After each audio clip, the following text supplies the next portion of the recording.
take the limit, dt prime goes to 0. So I can convert things into a different derivatives. And that makes that the derivative of u of t prime with respect to t prime equals a, so now as a function of t prime. Now that u of t prime plus dt prime is u of t prime plus the derivative of u with respect to t prime dt prime. And so when I let dt prime go to 0, this will go away and just give me u squared.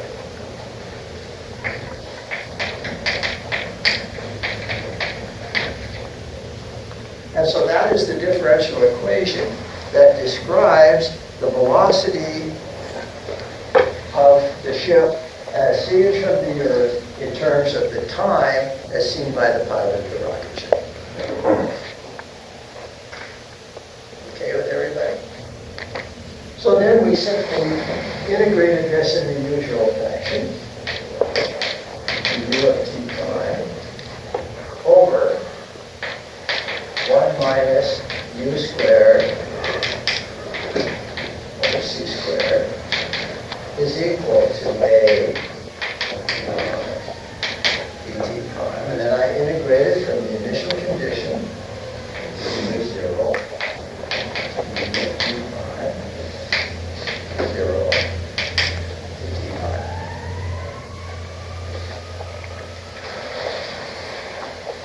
And then this, that was an integral we could look up, and it turned out to be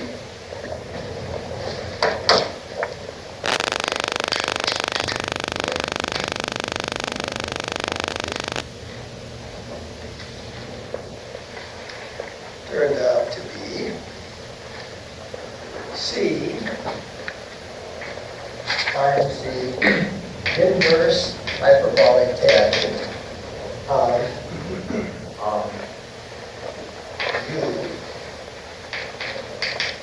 divided by c. And so we had that evaluated between 0 and u of t prime. And then on this side, we took in our particular case a of t prime just equal to constant acceleration of gravity. And so on this side then, you simply got g times d prime. Okay?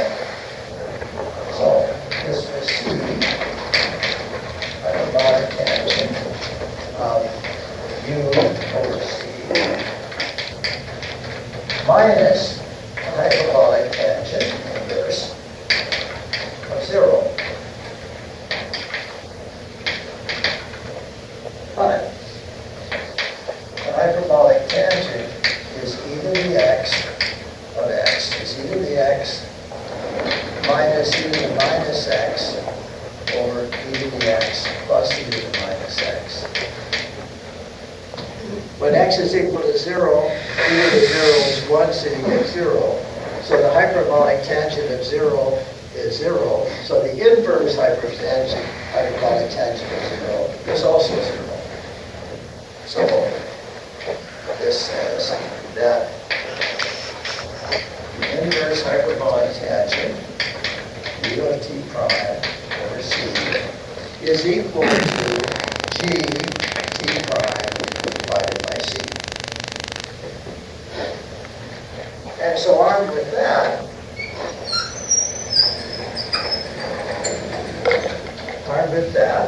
we could find u of t prime. We just take the hyperbolic tangent of both sides of the equation, and so you get c times the hyperbolic tangent of gt prime over c. So that gave us the velocity of the rocket ship as seen from the Earth as a function of the time as seen by the pilot. Okay, so far? All right. Now, gamma then, of t prime, which over the square root of 1 minus b squared over c squared. That puts the c over there and gives you tangent squared dt prime over c. Square root. Alright.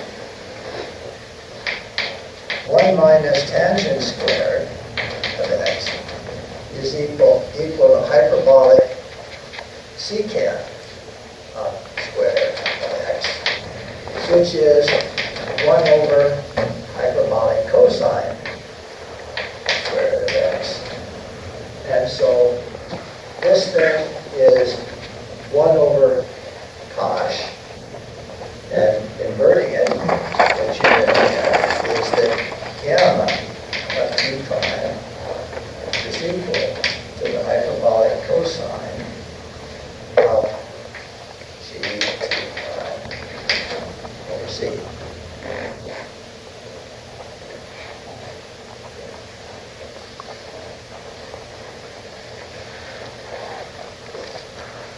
Everybody okay? So then, we were ready to solve our problem. We got all the facts. And now, we just put it together to get all the answers. So, first question. How long has elapsed as seen by the pilot? Now, we're going to fly out for 10 years. So, as seen by the pilot, he's gone 10 years. How long has elapsed as seen from the Earth? Well, to do that, we know that the time as seen from the Earth, you're looking at the moving clock, and time intervals were lengthened by the factor gamma. And so, the time as seen from the Earth will be the integral dt will be equal to the integral of gamma dt prime from 0 to t prime. And so the left-hand side is t, and the right-hand side is the integral from 0 to t prime of this dt prime over c dt prime. But that is simply c over g times the integral from 0 to gt prime over c of the hyperbolic cosine of x dx. Just changing variables. And the integral of cosh is sinh. And so we get c over g times the hyperbolic secant dt prime over c evaluated between 0 and gt prime over c. But the hyperbolic sinh of 0 is 0 because it's e to the x minus e to the minus x. And so the final answer then is this, sinh dt prime over c.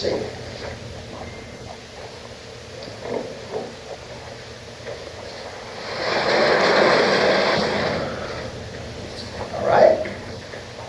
That's where we got to yesterday, or Friday.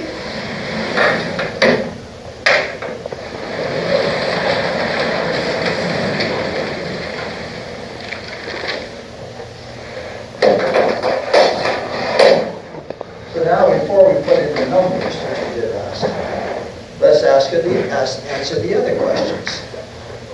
Now, how far did the ship travel as seen by the pilot and as seen by the Earth? Okay, how far did he travel as seen by the pilot? Well, he traveled with the velocity as seen by the pilot times the time integrated. So, as seen by the pilot, it will be 0 t prime dt prime from 0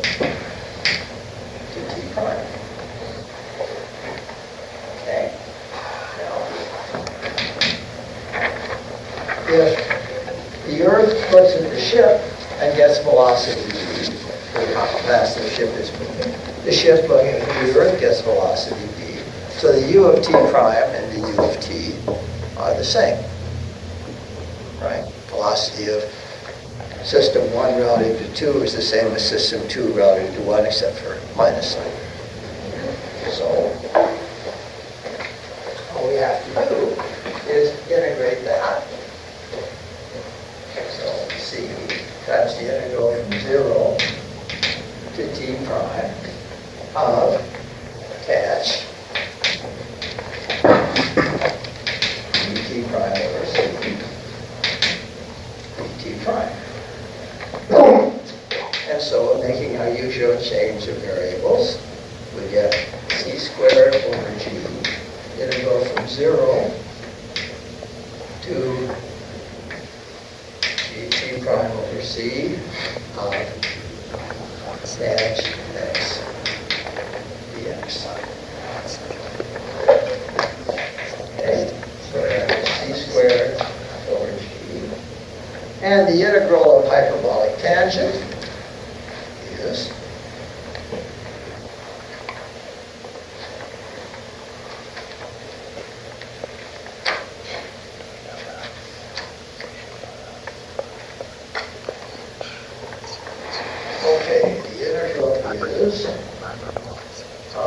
the log, natural log of the hyperbolic cosine of x, cos x, evaluated between 0 and dt prime over c. Okay, so this becomes c squared over g times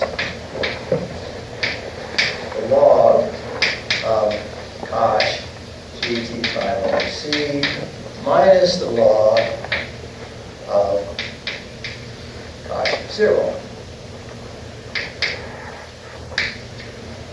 Okay, now the hyperbolic cosine of 0 is e to the 0 plus e to the minus 0 over 2, so that is 1. And the natural log of 1 is 0. So, final answer then is c squared over g times the log of hyperbolic cosine g prime over c. So that's the distance as seen by the pilot.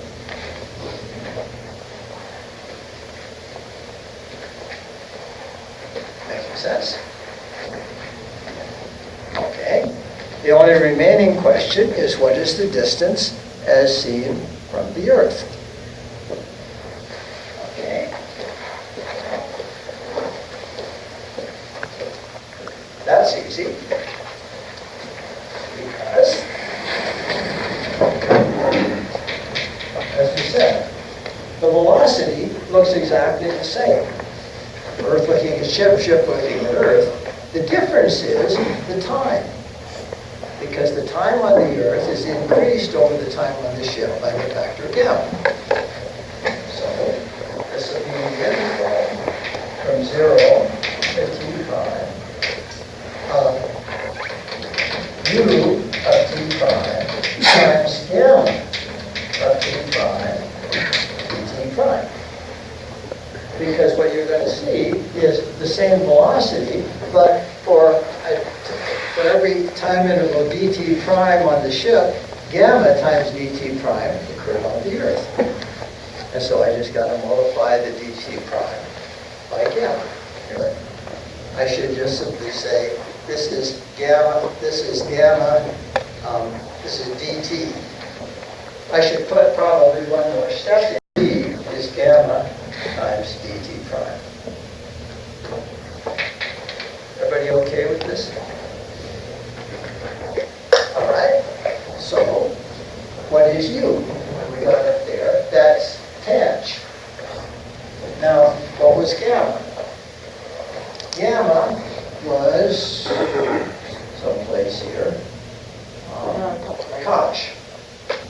Cinch is cinch over, so you multiply cinch over cosh by cosh and you get cinch. And so this becomes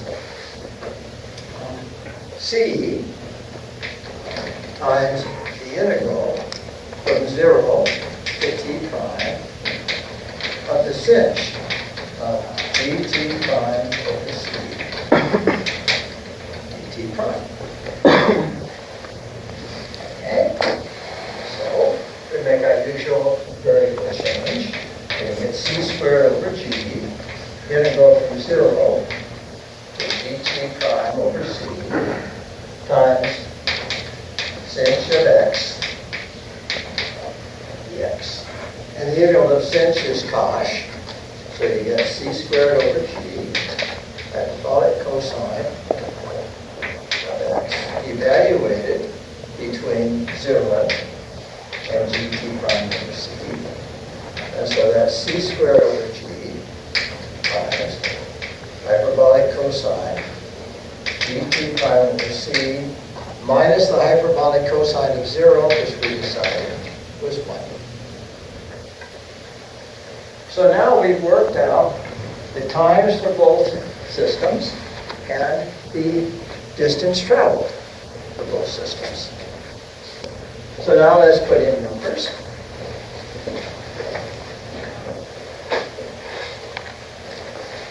In our case,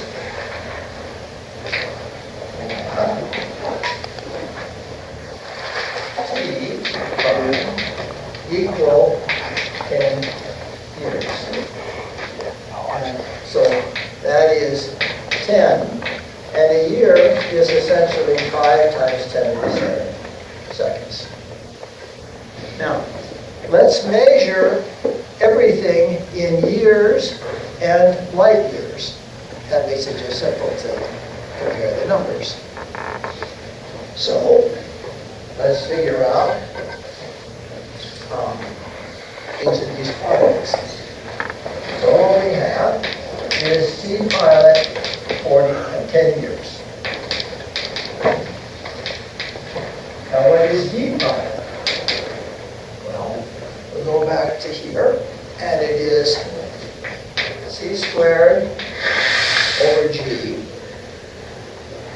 times the log of hyperbolic cosine of G over C. And now for T prime, we put in 10 pi times 10 to the 7. And now if we want to convert this to light years, we need to divide by the distance, the length of a light year, which is the speed of light, times 1 year. And so we divide by C times pi times 10 to the 7. And so distance traveled by the pilot is, one of these C's cancels out, and we get 3 times 10 to the 8, which is the speed of light, 9.8 times pi times 10 to the 7, and the 10 to the 7 will reduce that to 10 upstairs. And so the net effect is 30 over 9.8 pi. So I'm just going to write this as 30 over 9.8 pi. 30 divided by 9.8 pi times the natural log, hyperbolic cosine. Now here, you'll have 9.8 times 10 pi, but 10 times 10 to the 7 is 10 to the 8, that's 3. So pi over 3. So you get 9.8 pi divided by 3.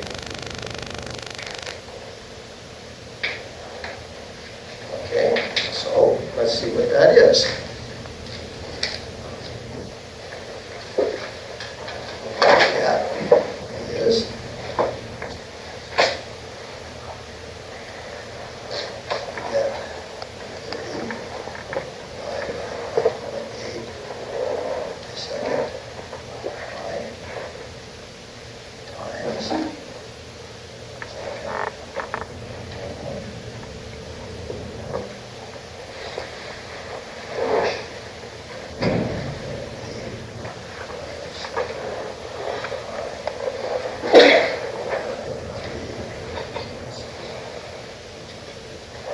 And we get 9.32.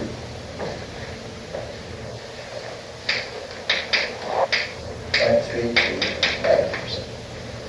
So he travels for 10 years, and he managed to cover a distance as he sees it of 9.32 light years.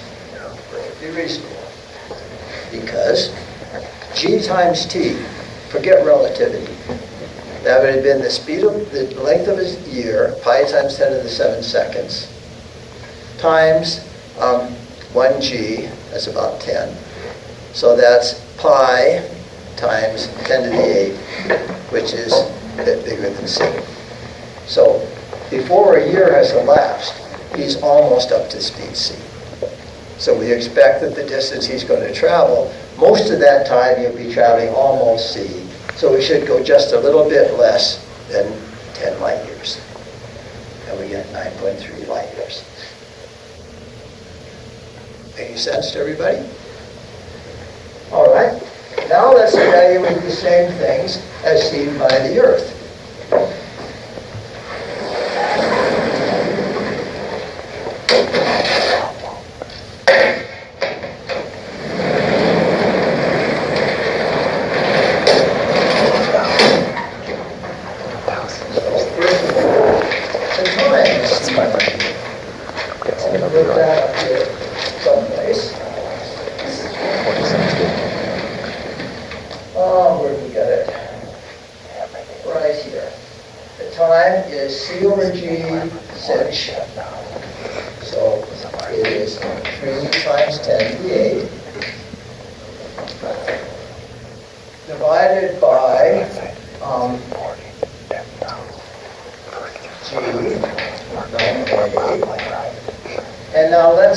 Into years.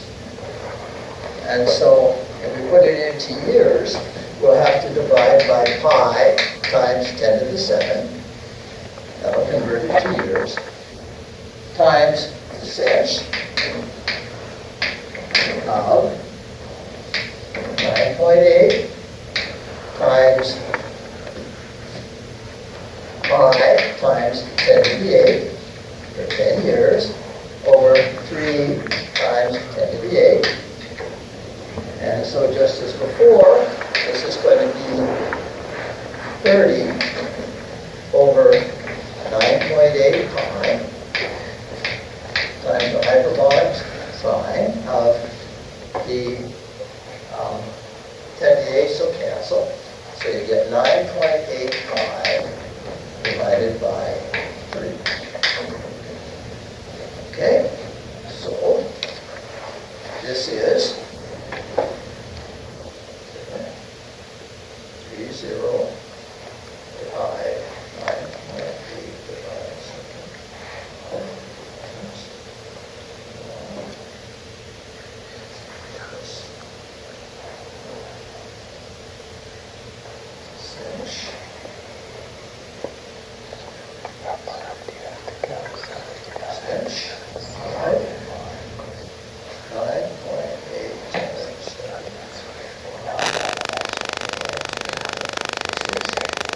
get 13,953.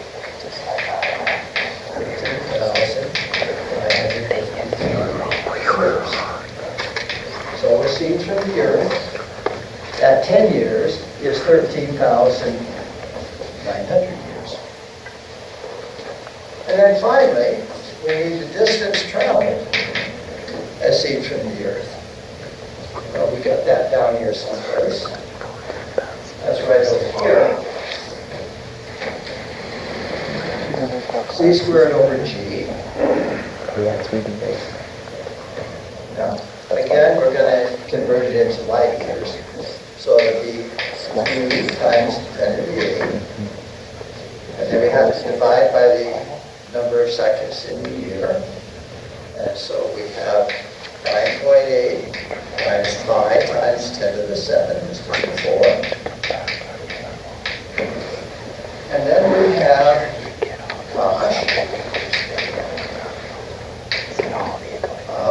our usual stuff. Well, it's just the same as we had over here. So it's 9.8 divided by 3 minus 1.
we got 13,952.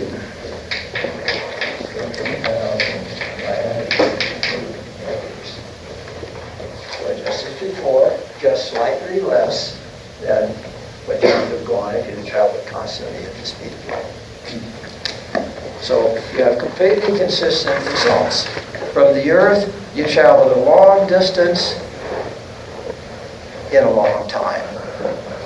From the spaceship, you traveled a short distance in a short time. But you are at the same place. They arrive in the same place. Yeah. Okay. Relativity is a strange business. Now, right now, this particular problem is not important for us because we're not yet traveling with this close to the speed of light. Why? Not because we can't stand acceleration g. Obviously, we can. Do it all the time. But you have to carry an awful lot of energy to maintain that acceleration for 10 years. Requires a lot of energy. And so what happens is that in order to make space travel under these types of conditions, we have to have a better energy source. We're certainly not going to do it chemically.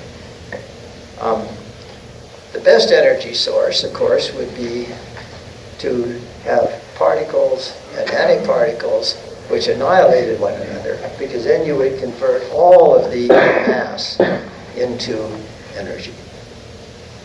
If you're a Star Trek fan, that's the way they do it. You know, they have their antimatter propulsion system.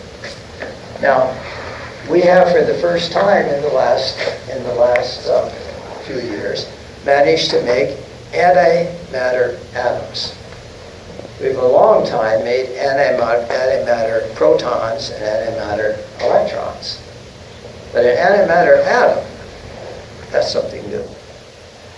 So at some point we will probably be able to do that. At the moment we wouldn't do it that way. Instead we would use nuclear fusion and reflect particles, or in this case radiate photons, in other words, out the back of the ship, which would then produce a momentum which would drive the ship forward. And sometime in the next century, I would predict, we will be traveling to nearby stars. You think so? I think so. The distances are so big, though. No, they're not. The nearest star is 4 light years. 4.3. That's right. So if you get speeds close to the speed of light, it's 4 years. It's not very long. How are we going to right. Antimatter? Or not. Well, we could confine antimatter to do with magnetic fields. Oh, okay. But we don't need matter-antimatter to do this. You can do it with controlled fusion. You can sweep up the hydrogen that exists in interstellar space to use as the source of the stuff that you fuse. There are a lot of technological problems to be overcome, but think back 100 years. That's true. What did we have 100 years ago? Nothing. We had no television, we barely had radio, we barely had cars. We had just begun primitive flight. The world turns over many times in 100 years. And it would be amazing to me if we weren't doing that within the next century. And at that point, these corrections will begin to matter. Do you think Moore's law is going to slow down? Yes, that will, but we'll replace that kind of computing with perhaps quantum computing, although that's a tricky subject. But this isn't so much a computing problem. We've already got enough computing power to work out the trajectories, everything you need for... Instead, if you haven't seen it, you ought to go see The Martian. It's a great movie. It's so good. It's a great movie, and it's scientifically accurate, which is unusual for such movies. What do you think of Interstellar? That was awful. Good Lord, did a great job. I know, but And the soundtrack in that was so bad, you couldn't understand what was being said.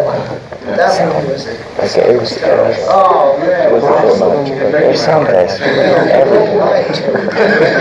Kid Moore is really an interesting guy, and got a lot of talks by him. He's been an adjunct professor here for a lot of years.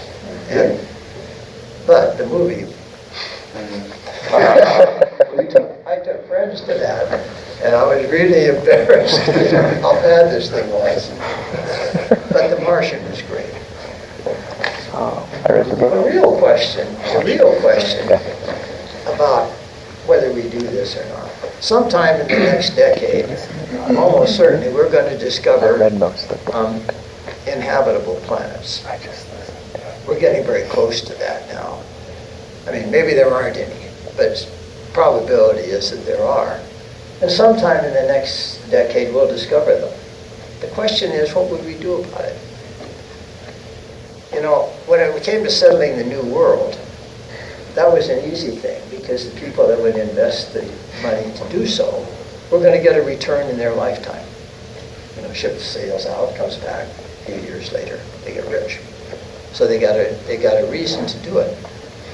When you start talking about exploring, you know, other planets, doing that, the scale is much different. When I say we'll be exploring, other stars in the next century, I don't mean we'll be going at the speed of light. We'll be making trips that take the better part of a lifetime to do. And so the returns from that are not going to occur to the people financing it. Would human beings make that investment? It's one thing to invest in things you know you'll get a return for. Would we invest in things our grandchildren would get a return for? And I don't know the answer to that question.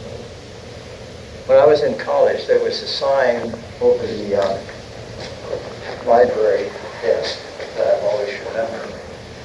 And I hope it's true, but I'm not sure. And the sign said, it was by a Norwegian explorer. And he said the history of mankind is a journey from darkness toward the light. It's therefore of no purpose, no point to ask the use of knowledge. Man wants to know, and when he ceases to do so, he's no longer man. Now, that was easy to say when the rewards were going to come to that person. But when they're going to come to future generations, I'm not so sure. Hopefully we still would, but I'm not sure. Okay, well that is what we want to do with relativity. So there's the simple version, which is when you just deal with inertial coordinate systems, and that's very important. That deals with a lot of the problems that we have. But much of the time, of course, it's not inertial systems. And now you know how to deal with that. Okay, I got to quit a little bit early today. I got an eye appointment I got to go to. One of you needed a permission code. I remember which one it was. I got it for you here. So, you need the code. Come on. Mark, you get a chance to look over the exam? Good. Think it's okay? Yeah. Think it'll keep it from